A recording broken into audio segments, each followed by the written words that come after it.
We looked at the PK/PD of vancomycin. Now the next learning objective is determine a vancomycin loading dose for critically ill patients with serious MRSA infections. What is steady state? Steady state is the point at which the rate of drug administration is equal to the rate of drug elimination and the concentration of drug is constant. Now, steady state is based on the drug's half-life and it occurs after approximately 4 to 5 half-lives. Steady state is the most optimal time for obtaining vancomycin levels. So if you're gonna target trough, it's best to get it during steady state. Otherwise, you end up overdosing vancomycin because if you get the trough during this time, it's going to be subtherapeutic. On the other hand, before reaching steady state, there will be subtherapeutic levels of vancomycin. So we don't really want to decide our maintenance dose based on levels in the period of time before steady state, because if you decide the maintenance dose here, once the drug gets to steady state, you're gonna be overdosing vancomycin. So you want to get the levels during steady state. On the other hand, this raises an issue that before we get to steady state, we will actually be underdosing vancomycin. So one way to battle this is to actually give a loading dose. So the red graph shows you what happens without the loading dose. So it takes some time for the levels to rise up to steady state, which means that during the initial period, there will be subtherapeutic levels of the drug. By giving a loading dose, you quickly achieve a high dose. It will eliminate any subtherapeutic period of time, and then it will help you to get to that steady state faster without affecting the maintenance dose. So here's what the guidelines recommend for a loading dose. So it's only recommended in seriously ill patients. So patients with sepsis, meningitis, bacteremia, infective endocarditis, pneumonia, and osteomyelitis. And of course, only these infections if they're suspected to be due to MRSA infection. So if other organisms are causing this, these recommendations do not apply. But if MRSA is suspected in these infections, then a loading dose of 25 to 30 milligram per kilogram is recommended based on the total body weight dose. Now, because the loading dose are larger doses than the maintenance dose, it has the potential of causing reactions. So typically histamine reactions, so if that happens, we can use antihistamines in patients. We can also infuse, increase the infusion time. So if you infuse it over 2 hours, and I'll explain that more on the next slide. Loading doses are also helpful in patients who have creatine clearance less than 60, because the half-life is longer in these patients, so it actually takes longer for these patients to get steady state. So if someone has renal dysfunction, it will actually take a very long time for them to get to steady state, because steady state typically is 4 to 5 times the half-life. So if the half-life is longer in these patients, it takes even very longer to get to a steady state. So these patients will also benefit from a loading dose. So the first part is recommending loading dose for serious infections. This part is recommending for any infections in renal dysfunction.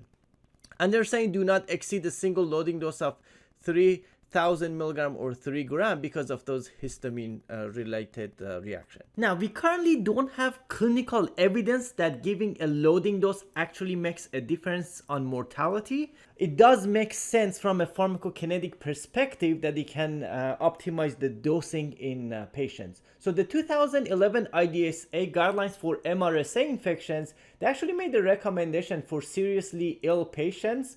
And these are those who have sepsis, meningitis, bacteremia, infective endocarditis, pneumonia, and osteomyelitis.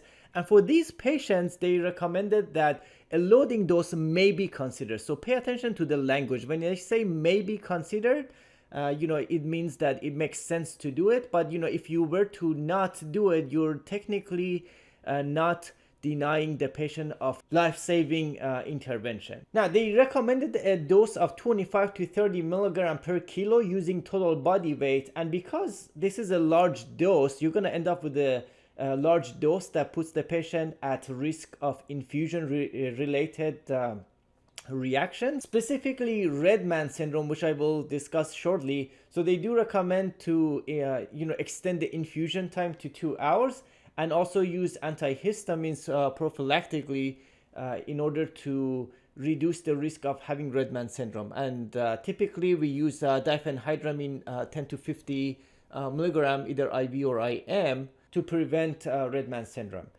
Now, in the new 2020 ASHP-IDSA guidelines for therapeutic monitoring of vancomycin said that in critically ill patients with suspected or documented serious MRSA, and serious MRSA infection, basically the same types of infection that were listed above, and they actually give a wider range of dosing, so 20 to 35 milligram per kilo of total body weight, and they increase the range basically to allow better use of your judgment, so you can decide based on different characteristics of your patient which one would be more appropriate. And again, the languages can be considered, so it's not that you have to do it, but it makes sense to give this to patients with critical illness because they are at increased risk of mortality.